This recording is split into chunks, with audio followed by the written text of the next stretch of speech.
meet you. I'm Yes. Mimi. Likewise, a pleasure. I came here today only for you, the superstar. I heard that you have been in China for twice, 5 concerts already. Yes, it's been fantastic. My debut in China, you could say, was in Gulangyu, this marvelous organ from Cassavant Frères in the Organ Arts Center. And last December, I played 2 concerts there and did some teaching, and it was a fantastic experience. And now this time, 3 concerts and a CD, which was a really intense and rewarding experience this last week.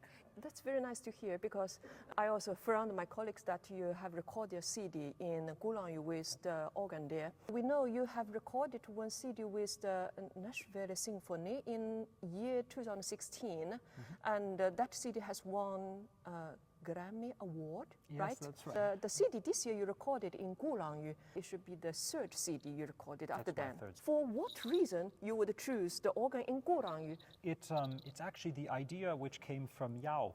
There's not yet a recording of that organ. As an organ document, this is a very important, this is a really special organ from North America, that even in North America in 1917 when it was built, it was a very important organ.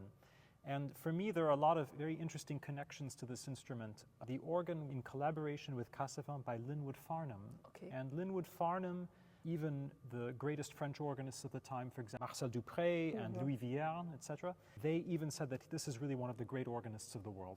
Yeah? At that time, Linwood, 1970? Linwood Okay. Farnham was really a giant. And the very sad thing is he died very young in 1930. But he also was the first organ professor at the Curtis Institute of Music, where I studied when I was 15 years old. It's a very special place for me. And he designed the first organ also for Curtis. I remember when I discovered the organ last December in those concerts, I recognized just how important and how interesting the sound and the concept of that organ. It's really very progressive as well. Yes. So I thought, okay, when Yao asked, do you think we could do a recording this time? We have some free days between the concerts in Gulangyu and Nantong and Nanjing. And I said, okay. It was a bit spontaneous, and I thought, why not? And sometimes you just, when an opportunity comes, you have to say, we do it. And Yes. so we did. It was a wonderful, a very interesting experience to spend a lot of time with the organ, and I think we got something good. Very nice, and we are so proud of that. In China we have such organ, and I know Yeah. that organ is so far is the largest organ in the whole Asia, right? A vast organ, of Yes. course, a double organ. You have many study experiences in different places, for example in Curtis And in the middle in Toulouse. France. Each of these study experience stage give you any different inspiration for your current organ performing. They were all extremely important periods. I was very lucky to go to Curtis, also when I was that young. The intensity of study there is unbelievable. Huh? It's extremely intense. There's enormous pressure, but it forces you to come to such a high level technically and in terms of your control of the instrument. So for me, this was a very valuable time. Philadelphia is a very special city for organs, especially for symphonic organs. It was a rich time. I learned most of the big symphonic repertoire, all the big Widor and the Franck and the Vierne. I learned a lot of 20th century music, but it wasn't a perfect place to study early music.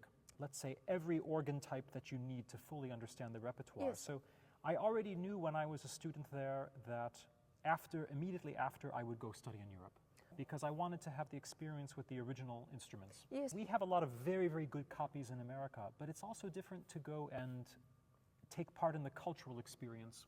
Yeah. So that was very important to me. So after I finished at Curtis, I was already playing a lot of concerts, and in fact the career started maybe a little too fast. And so I thought it's perfect to escape and to go to Europe for a few years for peace and quiet, Yes. and just to study Just and to to go study, deeper yes. into the music. And so first I went to France. I would have been 21, and I had a grant from the United States government, a so-called Fulbright grant. I moved to Toulouse, and I studied with Michel Bouvard and with Jan Willem Janssen. And what was so wonderful is in Toulouse you have an amazing collection of historic organs. Every night I practiced on these great instruments. In the churches, I And believe. it was yes. fabulous. Yeah. And you ate a lot of really delicious food, and you meet fascinating people. And so this was a very rich time. And after I had the year in Toulouse, and I also at this time I became the organist in Paris at the American Cathedral. This is an Episcopal cathedral with a really fine choir, and it's a lot of British and American people who live in France, but also a lot of French Yes. people. This was a terrific experience. During that time, I already decided I had such a fabulous experience in France, discovering the organs and going deeper into the repertoire, that I needed to do the same thing in Germany. Yes. And therefore, I decided I would go study with Ludger Lohmann in Stuttgart, and I did my master's there. And I was there 2 years then, so I had a total 3-year study time in Europe. And during this time, too, I also started playing lots and lots of concerts in Europe. And fantastic. I recorded my first CD there in Germany, yeah. That's nice. That was a fantastic time. And then when I finished my master's in Stuttgart, I became professor at the Eastman School of Music. And then I went and when Ludger Lohmann retired in Stuttgart, I became his successor as professor in Stuttgart. I was only in Stuttgart 2 years. Okay. This is when the pandemic hit. It was Yeah, a very pandemic hit. difficult time, you know, with my family and everything else. You know, I decided that it was better to go back to the States. Yeah. I feel very, very lucky because half of my career happens in Europe and half of my career happens in the Yes. States. It's really wonderful to Yeah. have both the concerts and lots of teaching in Europe, but also then my home in America. So. Like crossed each other and grows each other. Absolutely, Yes. it's an interesting path. Yeah, You yeah, never yeah. know where it goes, but In the orchestra around 70 to 80. Already quite orchestra, big. yes, that's it's right. like the New Year concert in the Vienna. Yeah. During the Kallian's time in the Berlin Philharmonic, Sure. it's like Yeah. up to 120 Easily, the yeah. amount of people. When you play the Gulang's organ is over 100, so it's kind of the larger orchestra structure. I think it's very important as organists that we always remember that our instrument has always been sort of a mirror of the orchestra of its time. And the Gulangyu organ, you can say, is like the organ of Richard Strauss or Gustav Yes. Mahler. Yes. It's highly coloristic version of the orchestra. Mendelssohn, Schumann, Brahms, Yeah. It's narrow in one pass. limited. And of course, Berlioz already is very coloristic. From Wagner into Strauss Yeah. into Mahler, it's highly coloristic, but it can remain also very Also, clear. yeah. I think the key with this sort of organ is understanding that the tutti of the organ is not that you take all 100 stops. You have so many colors available. And especially most of the organ, and the most beautiful part of the Yes. organ, I find, is all of the very soft stops. And that you combine them in very subtle ways. So it's like, as a painter, you have every gradation between red and purple and blue. Yeah, yeah. So you can really paint with incredible subtlety in the color. The string sound in this organ Yeah, is, it's so is sweet. magic, Yes. yeah? You can make a really spectacular crescendo from pianissimo, really incredibly quiet that you almost don't hear it, to forte with just strings. So it's these kind of orchestral effects that are so delicious. And in fact, I think my biggest tutti registration, maybe it's 35, 40 stops. But Okay, this is that's, enough. It's I just the remember most during the important. afternoon, the master class, you said to use as less possible the registration. For most Yes, focused focused sounds, yes, And then yes. you hear everything. You have a lot of contrast, and you find, for example, a tutti which is both extremely impressive, but Yeah. also very clear. Yes, And that's that's exactly. what's very important. So you have been in China twice and in different cities for have the concerts. In China, we have installed pipe organ, more than 30 concert hall. And during this year, 2024, we would have held over 90 organ concerts in China. Oh, wow. As a country of the concerts hall organ, in your opinion, what kind of the organ would be an ideal concert organ? And not for the church, but concert hall, because the cultural backgrounds are different. That's right. The concert hall organ has to sometimes wear a different hat. The concert hall organ effectively is the 19th century symphonic organ. You can say that the concert hall organ is born in Europe in the 19th century, in England and in France and in Germany about Yes. the same time, into the 20th century. For example, you have St. George's Hall in Liverpool, this famous Willis organ, 100 stops. And this is an incredible moment for the organ, you know. This summer, I drove the whole UK 2 weeks. Okay, and I yeah, visited the different organs there. 1820s, you have Birmingham Town Hall with this famous organ where Mendelssohn premieres Elijah, and you know, I mean, this is really, this kind of culture of concert halls begins with the Industrial Revolution. Yes, exactly. The ideal concert hall organ is, I think, also in its history, a more symphonic type organ. That doesn't mean that you can't play the earlier music, but sometimes it's risky when you ask an organ to do too many things. Yes. If you want to play Baroque music and Romantic music and, let's say, French Romantic and German Romantic and English Symphonic, suddenly the organ can become a little schizophrenic. Yes. This is dangerous. So I think it's better usually that an organ has a clear point of view, and then you add a little bit here and a little bit there. Yeah. But like this organ, this I think is a fabulous organ. Yeah. This is a very impressive Rieger. The quality of voicing is so high. From a mechanical perspective, from a technological perspective, this is really a fabulous organ. I've really enjoyed, above all, playing this instrument. And I'm very, very a big admirer of what Rieger does. And they really did a fabulous job here. And here the perspective is really 19th century, 20th century French. And it's very convincing. But you have enough things that you're able to play quite a lot of repertoire. Yes. And it's not a Bach organ. But you can play Bach when you register in a certain way. Yeah. So I think this is a smart way forward. I've played very few concert halls, in very few concert halls where you can really play early music at a very high level. Because it's always a compromise when you build an organ that tries to play too much. But there are some where you have almost within one organ 2 instruments. And you have a part of the organ which is really designed to play old music, and then you have a complete symphonic organ. Yeah. And you don't mix. And then this can work also. Even I remember in Poland once I was playing in Łódź, and there they have a beautiful, on one side of the stage, they have a beautiful organ by Wegscheider, a Silbermann copy. Yeah, fantastic for playing Bach. And then over here they have a big Rieger, a symphonic organ.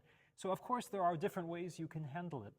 I think in a concert hall what works best almost always is a more symphonic instrument. Yes. Also in this type of acoustic.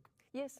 You know, you need this big, warm breadth of sound, many 16 and 8 foot stops, so that it can fill the room. And so I think instruments like this is very impressive.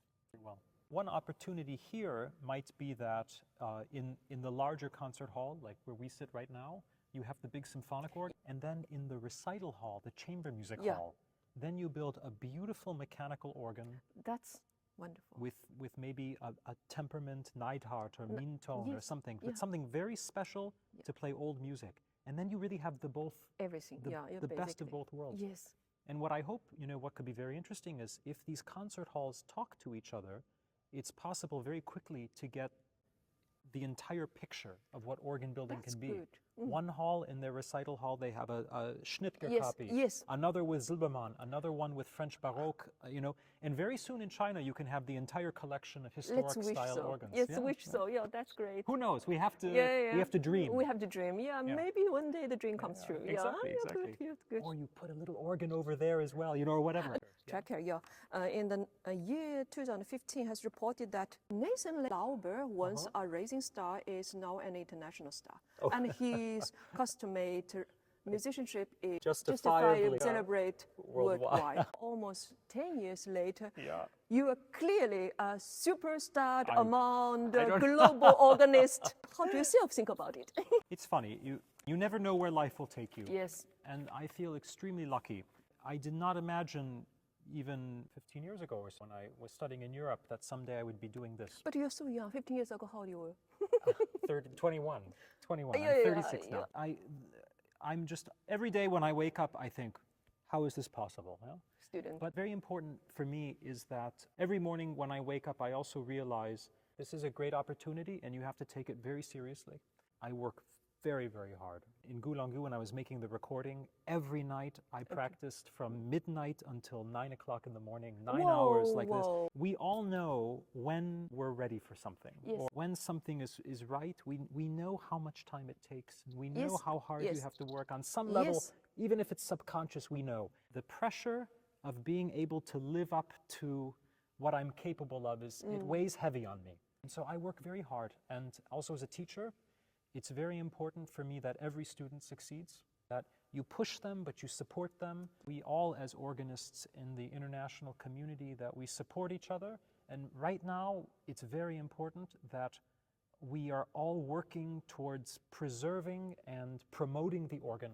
It's a really important moment. People take notice that they hear music at the highest possible level. And therefore, every morning we have a real challenge. And we have to take it very seriously, and we have to do everything we can to be sure that we make sure this all keeps going and that people fall in love with it. For me, that's why I get out of bed in the morning. You know, it's lovely to read those things. The minute that you stop working for it, You're worth it. you have to keep developing, you have to keep challenging yourself. And every time you sit down at a new organ, you have to say, okay, this has to be the best concert I ever play. Because you never know who's there. And every person who's there, it's a gift that they come to hear you. Like me, come only for you. Yeah, exactly. So it's really important that tonight, when I play this concert, I give you a gift also. You know, and that means it's a lot of work, but you work, and then you hopefully can make a nice gift for everybody. Yes, it's absolutely right what you said. We need to support the organ, yes, and make the things. I have written 2 books about organ in Chinese. Gosh, okay. That's what I fully agree what you said. We need to support the things to happen. Yao also always support to make more this kind of good organs in China, support all the organists to play the concerts here. All of us need to work together and make the things that's going. it. This is a moment for great collegiality. We only have so much energy, and we have to make sure that all of our energy goes to a good cause. Yes, right. We have to be very positive in what we do. And so and I see that. I remember when I was a student in America 20 years ago. I went to Curtis in 2004, and I remember back then that between the different schools, a lot of the students didn't talk. Oh, really? Yeah, there was a lot of competition. Yeah, and nowadays it's completely different. And maybe it's also social media. Everybody knows each other, and all the professors now are friends. That's and great. It's very different. It's a very good ambiance. I can see too how this affects the young students. Yeah. They come out with this idea of what can I do? It's not what I need to do. Who's in my way? Yes. It's more what can I contribute? Yes, contribute. This is great. I love this, Good. and I love seeing it. It's really encouraging. Great. Yeah. It's positive things. Oh, Very absolutely, positive, yes. absolutely. So I remember this one piece there. It's the Maurice Duruflé, the Suits per Organ, Ops number 5, a magazine. Uh-oh. Again, a magazine, yes. Uh-oh. The magazine. Yeah. His playing was flowerless, inspired, and for want of a better word, transporting, yes. And in USA, the American Organ Association, right? Yeah, yes. the American Guild of Organists. Yeah. They also said that Nathan Laube well fulfilled them, along with the desires of the composers, in a solid performance that brought both a standing ovation and the singing of "Happy Birthday, dear Nathan." Yes, it was my 21st birthday. Yes. Okay. I'll always day. remember that. Yes, Okay. exactly. It was my debut for the National Convention of the American Guild of Organists, and I turned 22 that day. Oh. So my birthday is on July 8, and always beginning of July is when you have all of the national convention. 2,000 organists come together. 2000. Yeah. 1,500 to 2,000, yeah. In 2009, I played for the Organ Historical Society convention on my 21st birthday, a big recital. 2012 for the American Guild of Organists, maybe 2,000 people or whatever in the audience, yeah. On my 22nd birthday. So I finished the suite and everybody saying happy birthday. It was crazy. And you cried. I didn't cry, but I was very relieved to play. When you play, every organ professor is there, and it's very high pressure, yeah. And I did play the suite. It was relatively new to me at that time, but it's a piece that I love to play, and I haven't played it very often recently because I've been playing many other big works, but I thought on this tour with these organs, especially this organ is really very French, so I thought I'll play the suite. And it fits like a glove. It's really fantastic here. So exciting to look forward to listen to you this evening play this fantastic piece again. Yes. It's magic. And part of what I love about it is that you see very different characters of Duruflé. In the prelude, you really have the continuation of the 19th century French school, but with the complex harmony of the early 20th century. Even the way he uses the organ is very much like Franck, the registration concept, yeah? Okay. And then in the second movement, you have Duruflé, this sort of harmonic atmosphere of Ravel, of Debussy, and a very poetic use of the organ, the voix humaine, the flutes, the voix céleste. I mean, this is really... And yet, on the one hand, it's extremely coloristic, but it's also extremely contrapuntal. It's so sophisticated, it's so layered, there's so many textures. You always hear something new. It's magic. And then the toccata is explosive modernism. It's like a Stravinsky Rite of Spring or something. Very intense rhythm and syncopation and the real drama of the tutti. One of the great pieces. Yeah. That's wonderful. I love it. Yeah, let's expect in a wonderful, great performance again. Well, I this hope. evening. I'll do my best. Yeah, you must. Yeah. So I think our interview finished now. Well, it was a great pleasure. Thank you. Thank you. Yeah, really lovely.